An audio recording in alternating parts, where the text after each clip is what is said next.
예, 이제 하나님 말씀 듣도록 하겠습니다. 하나님 말씀은 마태복음 7장입니다. 마태복음 7장 1절부터 6절까지 제가 봉독해 드리겠습니다. 말씀 받으실 때 자리에서 기립하셔서 말씀 받을 수 있기를 바랍니다. 비판을 받지 아니하려거든 비판하지 말라. 너희가 비판하는 그 비판으로 너희가 비판을 받을 것이요 너희가 헤아리는 그 헤아림으로 너희가 헤아림을 받을 것이니라. 어찌하여 형제의 눈 속에 있는 티는 보고 내 눈 속에 있는 들보는 깨닫지 못하느냐. 보라, 내 눈 속에 들보가 있는데 어찌하여 형제에게 말하기를 나로 내 눈 속에 있는 티를 빼게 하라 하겠느냐. 외식하는 자여, 먼저 내 눈 속에서 들보를 빼어라. 그 후에야 밝히 보고 형제의 눈 속에서 티를 빼리라. 거룩한 것을 개에게 주지 말며 너의 진주를 돼지 앞에 던지지 말라. 그들이 그것을 발로 밟고 돌이켜 너희를 찢어 상하게 할까 염려하라. 아멘. 우리 속담에 모 묻은 개가 저 묻은 개를 나무란다라는 말이 있죠. 이 얘기는 자기 자신의 커다란 흠은 이렇게 보지 못하고 다른 사람의 조그마한 약점을 이렇게 나무란다라는 그런 이제 말이기도 하죠. 또 이제 등잔 밑이 어둡다 이런 얘기를 해요. 그 얘기는 뭡니까? 가장 가까이 있는 것을 보지 못한다는 얘기잖아요. 한번 그런 생각을 해봤어요. 나에게 있어서 가장 가까이 있는 게 누굴까? 누가 가장 가까이 있는 것 같아요? 가족이요. 뭐 가족일 수도 있지만 자기 자신, 그죠? 나에게 가장 가까이 있는 것은 자기 자신이라고 생각이 들어요. 여러분들 이렇게 눈은 어디를 향하고 있습니까? 우리의 눈은 이렇게 밖을 향하고 있어요. 그렇기 때문에 밖에 있는 것들은 쉽게 볼 수 있지만 자기 자신을 보기가 쉽지 않은 겁니다. 특별히 자기 자신 안에 있는 것들은 찬찬히 살피지 않으면은 더더군다나 이렇게 보기가 어렵죠. 그래서 우리는 이 눈이 보는 대로만 판단하고 이렇게 평가를 하게 되면은 항상 타인의 어떤 연약한 것들이나 허물들을 보고 이렇게 책망하고 판단하기 쉬운데 자기 자신의 모습은 보기가 어렵다는 겁니다. 그런 의미에서요, 저는 이 어거스틴이 한 말이 굉장히 중요하다고 생각을 해요. 어거스틴이 뭐라고 말했습니까? 한번 읽어볼까요? 악한 행실의 고백이 선한 행실의 시작이다. 예, 악한 행실의 고백이 선한 행실의 시작이다. 좀 더 정확히 말하면은 악한 행실을 고백하는 것이 선한 행실의 출발이 된다는 거예요. 저는 굉장히 중요한 말이라고 생각합니다. 우리가 정말 예수님께서 그런 말씀하셨잖아요. 너희는 세상의 소금이나 너희는 세상의 빛이다 이렇게 말씀하면서 너희들은 세상에서 세상과는 다르게 구별되게 살아야 된다라는 말씀을 산상수훈을 통해서 계속 하고 계세요. 그래서 우리가 세상과는 좀 다르게 구별되게 바르게 살아야 되겠다라는 마음에 이렇게 결단을 하게 되잖아요. 그런데 그런 바른 인생의 출발점은 뭐가 되어야 된다는 거예요? 자기 자신을 먼저 살피는 것이 되어야 된다는 겁니다. 자기 자신에 대한 진지한 성찰이 없으면은 나는 다른 사람들을 바르게 하고 잘못을 바로잡고 잘 살아야 되겠다고 하는데 그것이 마치 뭐 묻은 개가 저 묻은 개를 나무라는 것 같은 우스꽝스러운 일들이 이루어질 수도 있다라는 거예요. 그런 의미에서 우리가 신앙생활하면서 정말 진지한 자기 성찰, 이것은 그 어떤 것보다도 귀한 일이다. 그래서 이 가을에는 기도하게 하옵소서 이런 말과 더불어서 이 가을에는 성찰하게 하옵소서 이런 기도를 드렸으면 좋겠어요. 틀림없이 하나님이 주신 은혜가 있습니다. 네. 사실 이제 오늘 말씀은 마태복음 가운데 이제 7장이에요. 우리가 5장과 6장을 살펴봤는데 5장과 6장에서 예수님께서 하신 말씀은 그리스도인의 성품이 어떠해야 되고 또 그리스도인의 이 세상 속에서 영향력이 어떠한가, 그리고 그런 사람들의 의라는 것은 어떤 의가 되어야 되는가, 그리고 그런 사람들이 이 땅에서 정말 이렇게 야망으로 품어야 될 것들은 무엇인가, 그 내용을 이제 6장까지 소개를 했어요. 근데 이제 7장에서는 뭐 전체 내용을 쭉 보면은요, 한마디로 말해서 관계를 이제 강조를 하고 있습니다.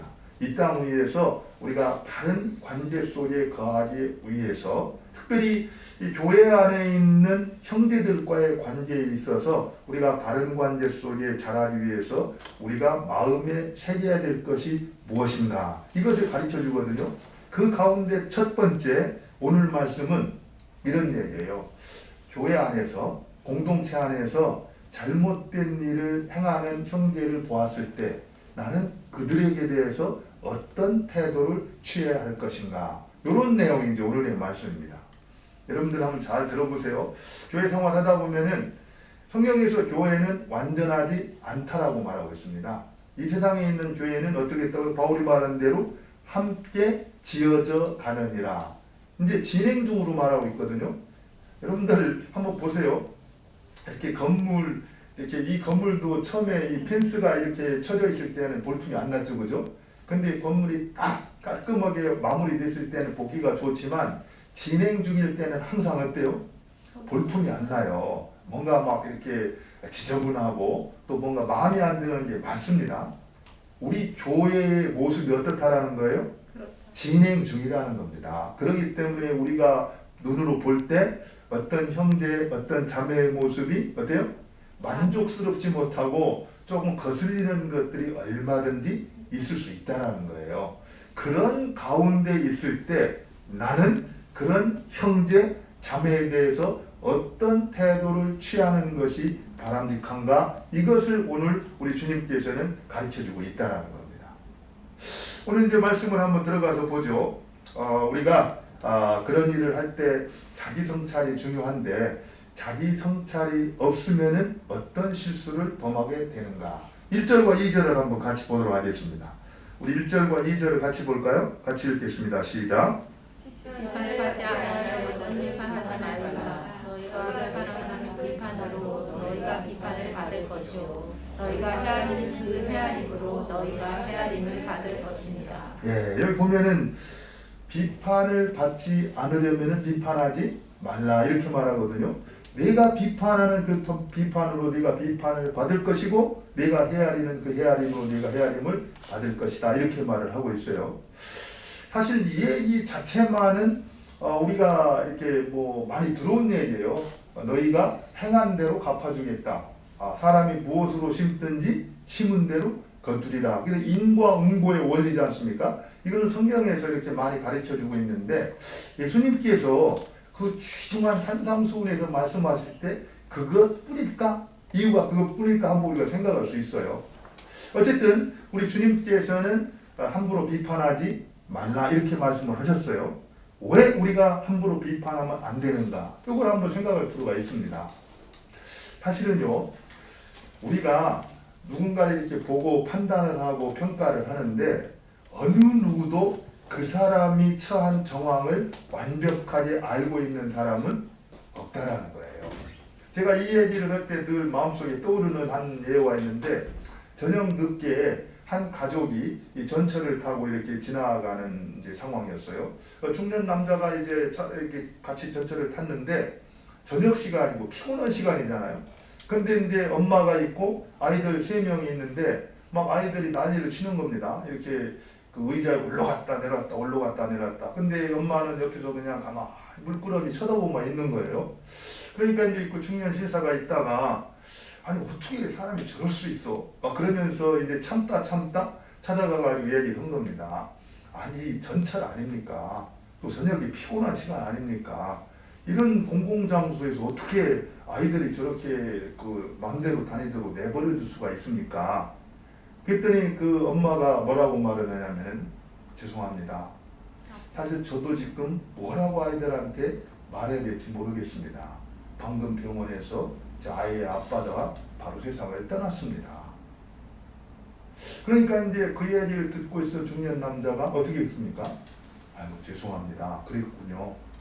왜냐하면 상대방의 형편을 모를 때는 우리는 쉽게 판단하고 정지할 수 있다는 거예요. 그러나 그 사람이 물론 그 행동 자체는 어떤 잘못된 행동일 수 있어요. 그러나 그가 왜 그런 상황을 그냥 묵고하고 있었을까? 알게 되면 함부로 우리는 판단하거나 정지하지 않는다는 겁니다. 여러분들 이 지금 이 온라인으로 예배 드리시는 분들은 왜 오늘 갑자기 그 뭡니까? 이 화면이 전과 달라진 화면으로 이렇게 나오는지 잘 모를 거예요. 왜 이렇게 자꾸 바뀌는 거야? 이렇게 또 쉽게 또 뭐 그런 분은 안 계시겠지만, 근데 사실 제가 우리 미디어 팀을 위해서 정말 이제 기도를 좀 해야 되겠다라는 생각이 드는 게, 우리 황 기사님 정말 고생을 많이 하시거든요. 오늘 혹시라도 이런 실수가 있을까봐 어저께 또 저녁에도 오셨어요. 그래서 다 점검하시고 이렇게 가셨는데, 또 기계적인 문제로 이런 게 생긴 겁니다. 사실 어떻게 보면은 그 알면은 서로 격려하고 이렇게 부분인데, 그런 거를 모르게 되면은 우리가 쉽게 판단할 수 있거든요. 그래서 우리가 함부로 판단해서는 안 되는 것은, 우리는 누구도 그 사람의 정황을 완벽하게 알고 있는 사람은 없다라는 겁니다. 그렇기 때문에 함부로 판단해서 안 된다라는 거예요. 또 우리가 함부로 이제 판단해서 안 되는 것은요, 어느 누구도 100% 공정하게 판단할 수 있는 사람은 없다라는 겁니다. 여러분들 그 리스토벨이 쓴 책 가운데 예수는 역사다 이런 책이 있어요. 예수는 역사다. 근데 그 책을 쓰게 된 동기를 이제 보게 되니까, 그분이 이제 예일법대 출신인데 신문사 기자였습니다. 신문사 기자인데 특별히 이제 어떤 범죄 사건, 이 사건을 취재하는 기자였는데, 어느 날 살인 사건을 하나 취재를 했대요. 그리고 그 사건이 이제 다 이제 정리가 돼서 마무리가 돼서 기소로 이제 끝나가는 타이밍에 있었다는 겁니다. 그런데 갑자기 늦은 밤에 전화 한 통이 걸려온 거예요. 그러면서 뭐라고 말하냐면은 진범은 따로 있습니다. 이렇게 제보가 들어왔다는 겁니다. 그래가지고 그 사건을 처음부터 다른 관점으로 이제 그 살펴보게 되니까 정반대의 결과가 나오더라는 거예요. 사실 우리가 보고 있는 관점과 우리의 생각이라는 것이 이렇게 항상 어떻게 합니까? 부분적일 수밖에 없다라는 거예요. 온전치가 않다라는 겁니다. 우리의 한계를 정직하게 인정하면은 우리는 함부로 판단하거나 정지할 수 없다라는 거예요.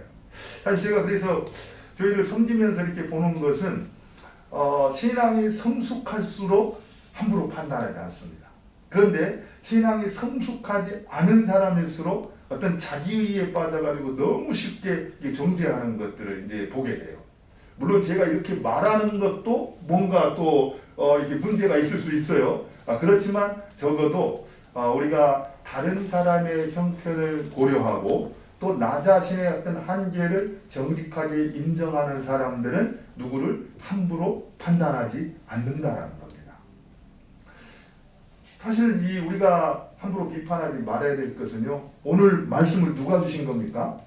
예수님이 주신 거잖아요. 예수님이 우리로 하여금 비판하지 말라 말씀을 하셨어요. 그렇기 때문에 우리는 또 비판하지 말아야 됩니다. 그런데 왜 예수님께서 비판하지 말라고 말씀을 하셨을까? 한번 생각을 해봐야 된다는 거예요. 사실 단순하게 비판하는 그 비판으로 내가 비판을 받을 것이고 헤아리는 그 헤아림으로 내가 헤아림을 받을 것이기 때문에 그것을 면하기 위해서 비판하지 말라 이렇게만 말씀하실까? 사실은 이 비판하지 말라는 말 가운데 가장 중요한 것은요, 먼저 내 자신을 살피라는 얘기입니다. 내 자신을 살피라는 얘기. 다시 말하면 우리들 스스로가 자신을 정직하게 진지하게 성찰하는 삶을 살라는 겁니다. 자신을 진지하게 성찰하는 가운데 다른 사람들을 품을 수 있는 어때요? 공간을 점점 넓혀가라는 거예요. 그리할 때 다른 사람들과 함께 더불어서 행복한 인생을 우리가 살아갈 수가 있다는 겁니다.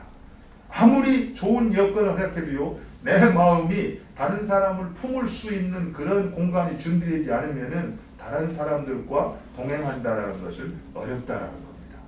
그래서 어떤 행동을 하거나 어떤 판단을 하기 전에 먼저 자기 자신을 살피는 것. 그걸 통해서 정말 우리 이웃을 품을 수 있는 공간을 만들어가는 것. 그리함으로써 세상과는 다르게 구별된 인생을 우리가 살아갈 수가 있다는 겁니다. 그런 의미에서 이 어거스틴이 이 악한 행실을 고백하는 것이 선한 행실의 출발이 된다. 이 말은 굉장히 타당하다 생각이 듭니다. 우리 자신의 연약함, 우리 자신의 실수, 어떤 우리 자신의 악한 마음, 우리 자신 마음속에 깊은 곳에 숨겨져 있는 탐욕, 이런 것들을 정직하게 대면하는 사람은 다른 사람을 함부로 판단하거나 정죄하지 않는다는 겁니다. 도리어 그를 공감하면서 그들의 편이 될 수 있다는 거죠. 우리가 두 번째로 이 성찰이 없으면은 어떤 사람이 또 되기가 쉽냐면은 위선자가 되기가 쉬워요. 우리 이제 3절과 4절을 한번 볼까요? 3절과 4절 제가 한번 읽을게요. 어찌하여 형제의 눈 속에 있는 티는 보고 내 눈 속에 있는 들보는 깨닫지 못하느냐. 사실 이제 그 우스운 얘기죠. 이 어떤 사람이 상대편 눈 속에 있는 티를 빼주겠다라는 거예요, 그죠? 근데 그 사람의 눈에는 뭐가 있습니까? 들보가 있어, 들보. 사실은 이 표현은 과장법이죠. 그러니까 이런 경우를 우리가 이제 상정할 수가 있다는 겁니다. 우리가 대들보라는 거 여러분들 아시죠, 그죠? 이 집을 지으려면은 가장 옛날에 막 그 이 한옥집을 지을 때는 그 집 전체를 이렇게 딱 버텨줄 수 있는 가장 큰 제목을 갖다가 대들보라고 그랬어요.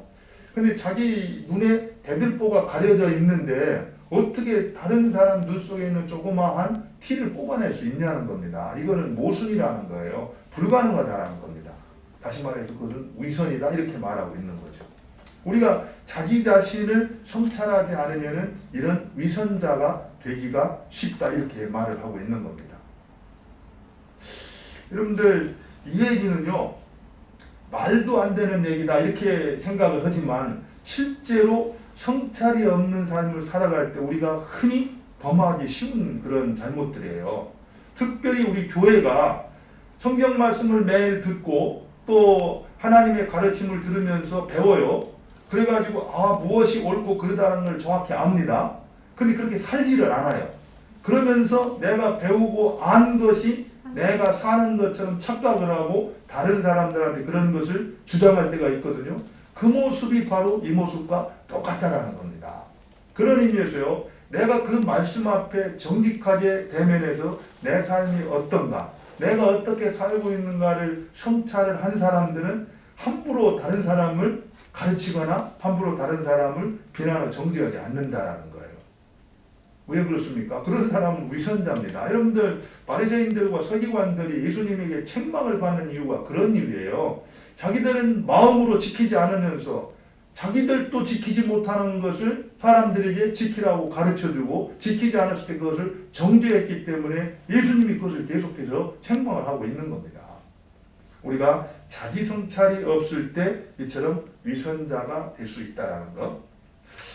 그래서 이제 이 예수님께서 그것으로 끝나는 게 아니라 5절에 보니까 비판하지 말라. 그리고 위선자가 되지 말라. 그렇게 끝난 것이 아니고 뭐라고 말하고 있어요? 5절을 같이 한번 읽게요. 5절을 같이 한번 읽겠습니다. 시작. 외식하는 자여 먼저 내 눈 속에서 들보를 빼어라. 그 후에야 밝히 보고 형제의 눈 속에서 티를 빼리라. 이렇게 말하고 있습니다. 그러니까 비판하지 말라. 여기서 그래서 정확한 이유가 나오죠. 여기서 말하는 비판이라는 게 뭘까? 비판하지 말라는 뜻이 무엇일까를 알아야 되는데 예수님께서 비판하지 말라는 것은 우리가 예수님을 믿고 성령으로 말미암아 거듭난 지성이 있잖아요. 그 지성의 능력까지도 무시하라 이런 얘기가 아니에요. 사실 우리가 살아가면서 선을 행하라. 그러면 무엇이 선이고 무엇이 악인지를 구분할 수 있어야 선을 행할 거 아닙니까? 우리 주님이 계속 그렇게 말씀을 해요. 거짓 선지자들을 조심해라 이렇게 말을 합니다. 그러면 참 선지자가 누구고 거짓 선지자가 누군지를 분별을 해야 결국에 우리가 거짓 선지자를 조심해야 될 거 아닙니까? 그런 의미에서 여기서 비판하지 말라 이 얘기는 여기에 우리 어떤 잘못과 어떤 잘잘못을 구분하지 말고 선과 악을 구분하지 말고 어떤 잘못된 행위를 교정하는 것까지 금한 것이 아니라 악의적인 뜻으로 자기 자신의 어떤 잘못을 보지 못하고 남을 책망하기 위해서 책잡기 위해서 하는 악의적인 그런 비판, 판단 이런 것들을 금하라 이렇게 얘기를 하고 있다는 겁니다. 사실 이 부분에 대해서 잘못 해석하는 사람들이 꽤 있었어요. 특별히 여러분들 잘 아는 러시아의 대문호 이 톨스토이 같은 경우는 이 비판하지 말라 이 말을 그대로 문자적으로 적용해서 사법제도 자체를 부정을 했습니다. 재판석에서 인간이 누구를 어떻게 비판할 수 있느냐, 하나님만이 판단자가 될 수 있다. 그래서 판단해서 안 된다. 이것까지 이제 거부를 했는데 그것은 성경에 대한 잘못된 해석이라는 겁니다. 성경은 그렇게 말하고 있지 않다라는 거예요.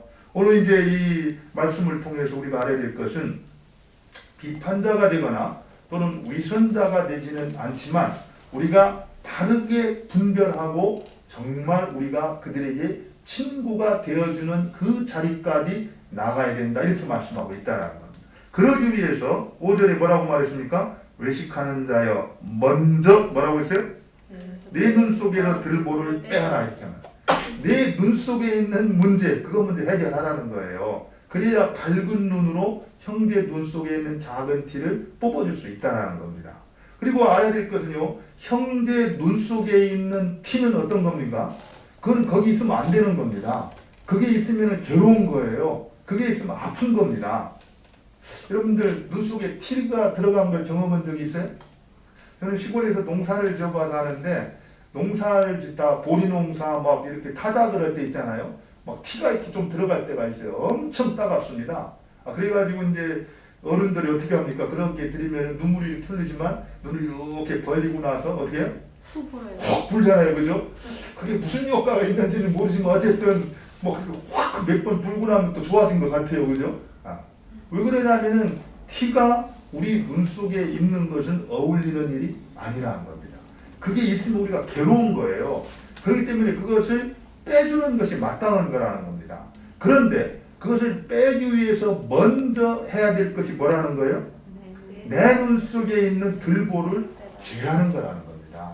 그러니까 단순하게 형제의 잘못을 교정시켜주는 것을 금한 것이 아니라 잘못된 게 있으면은 사랑하는 마음으로 어떻게 해요? 긍휼히 여기는 마음으로 그게 있으면 아픈데 내가 있어봐서 하는데 내가 그 죄를 짓고 그 실수를 해가지고 얼마나 고통을 겪고 힘들었는지를 아는데 사랑하는 형제가 자매가 그런 어려움을 당하면 안 되지. 그래서 저 문제를 좀 어떻게든지 꼭 내가 고쳐줘야지. 그런 마음이 있어야 된다는 겁니다. 그런 마음을 갖되 그냥 내 들보가 있는 상황에서 판단하고 비판하고 정죄하는 것이 아니라 어때요?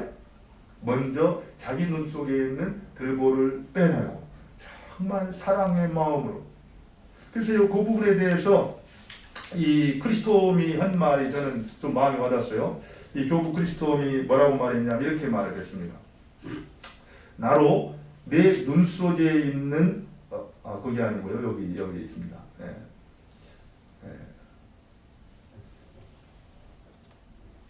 제가 지금 눈이 잘 안 보이고 있습니다.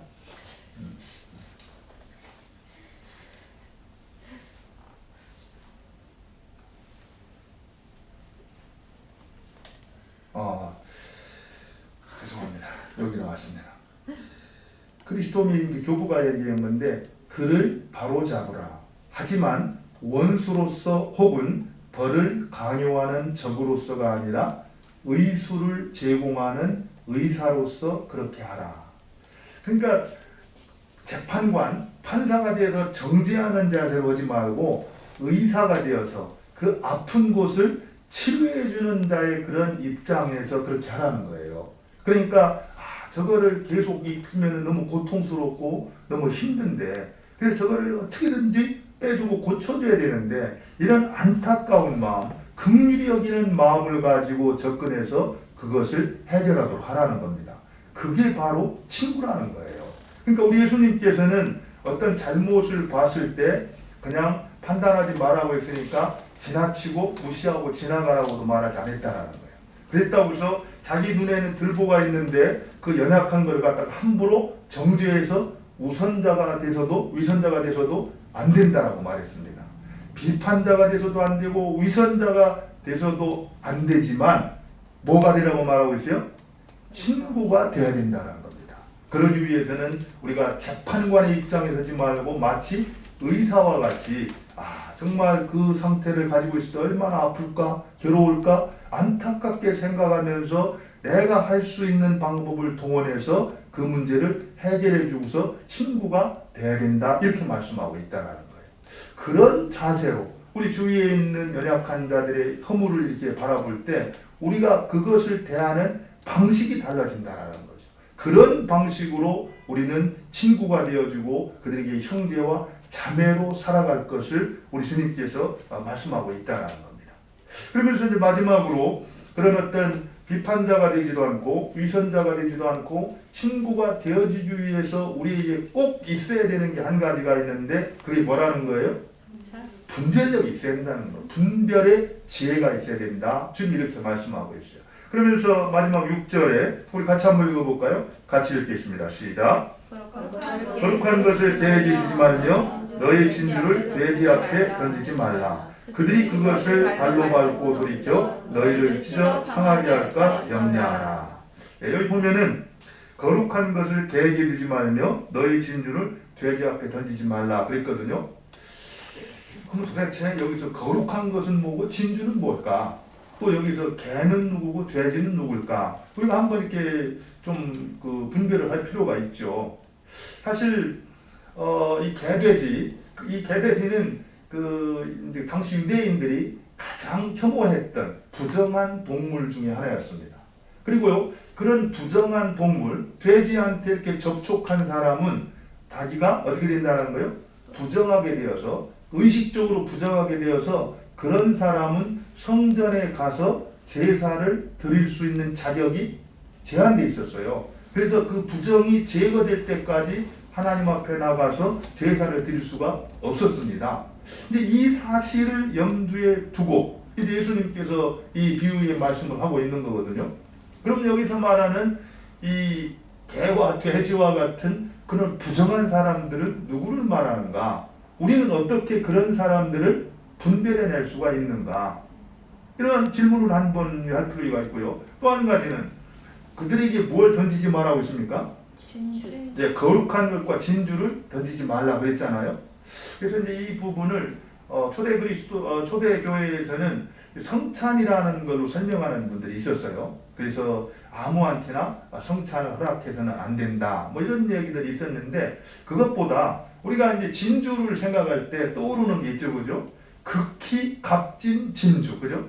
어떤 진주 장사가 있었는데 값진 진주를 찾아다녔어요. 그러다가 진주를 발견했습니다. 그럴 때 그 진주 장사가 어떻게 했죠? 자기의 모든 소유를 다 팔아다가 그 진주를 샀잖아요. 그러면서 그 진주를 뭘로 비유를 합니까?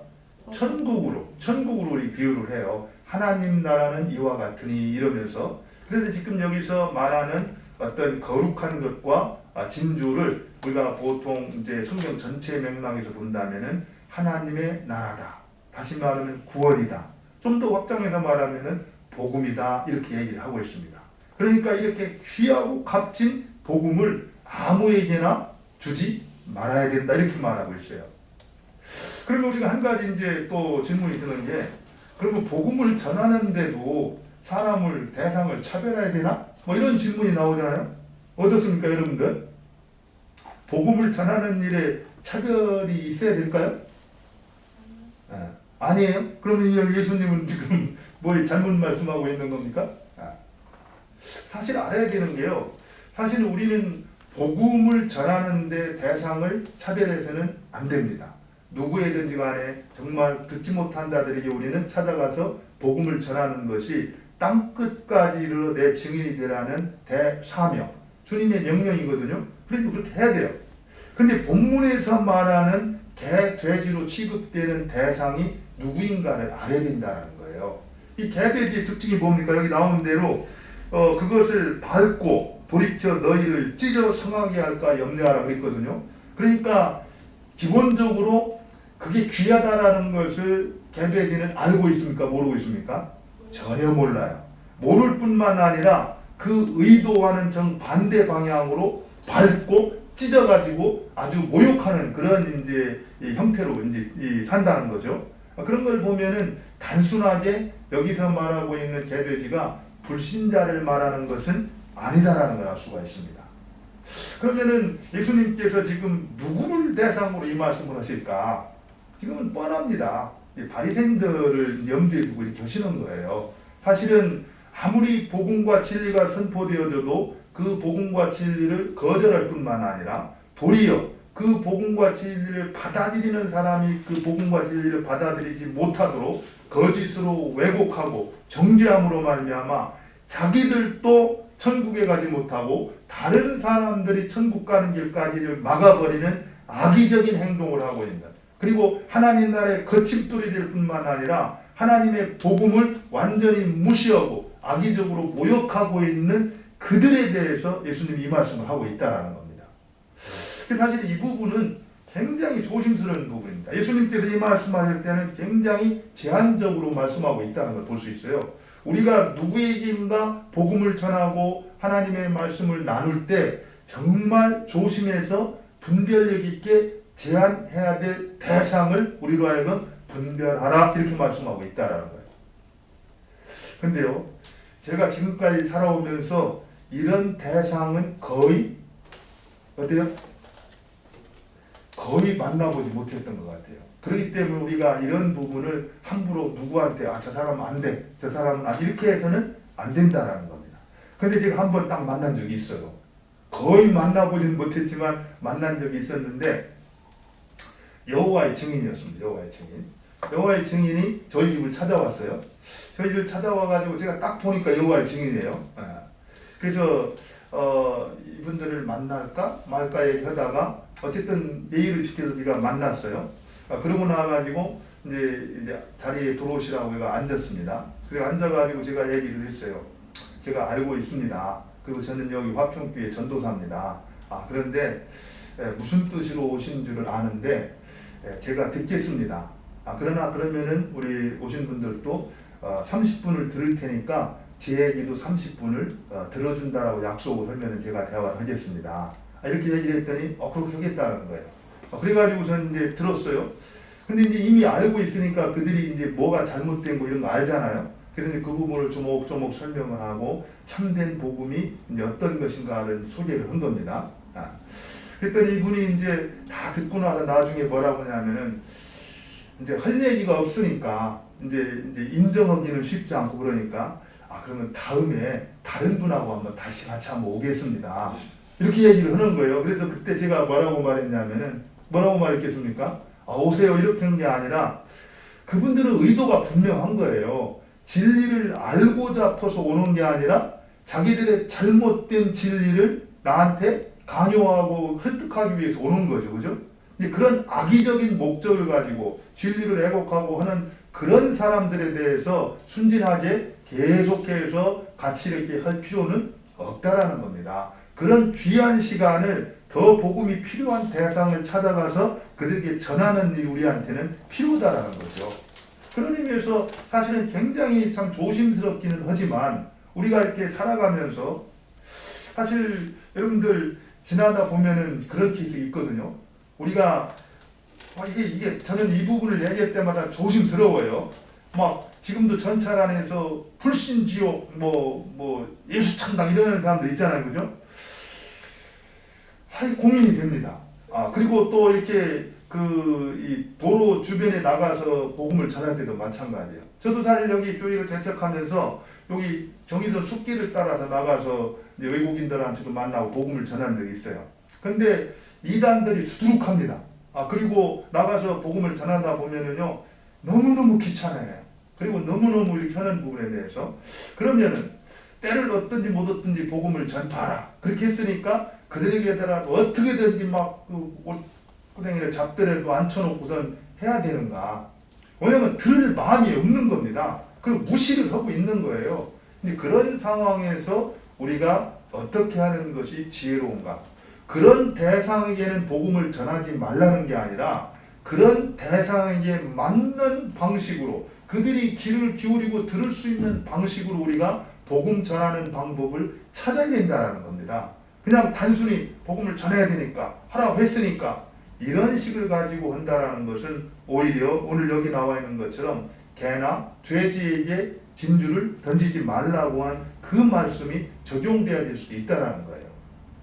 어쨌든 우리가 살아가면서 정말 하나님이 주신 지혜, 또 하나님 주신 시간, 또 하나님 주신 복음이 있는데 이런 것들을 분별력 있게 하지 않으면은 낭비가 될 수가 있다는 겁니다.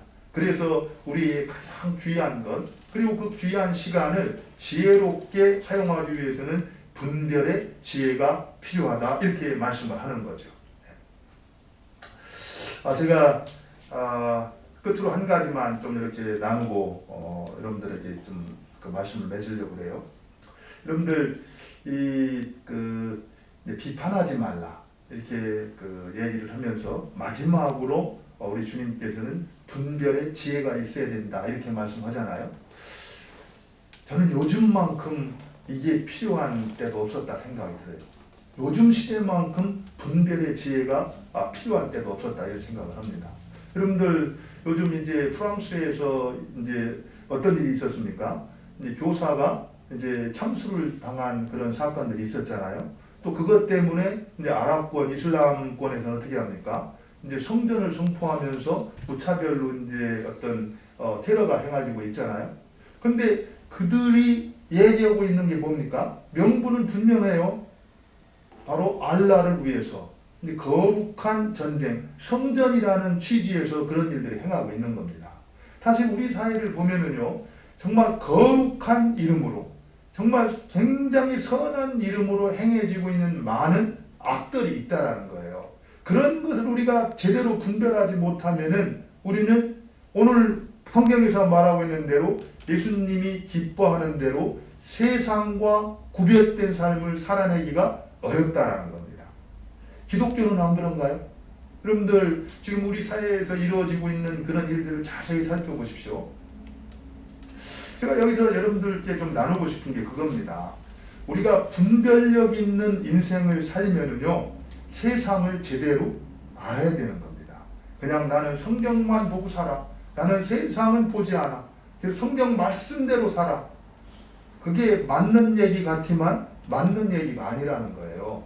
그 성경 말씀이 적용되어지는 곳은 어디입니까?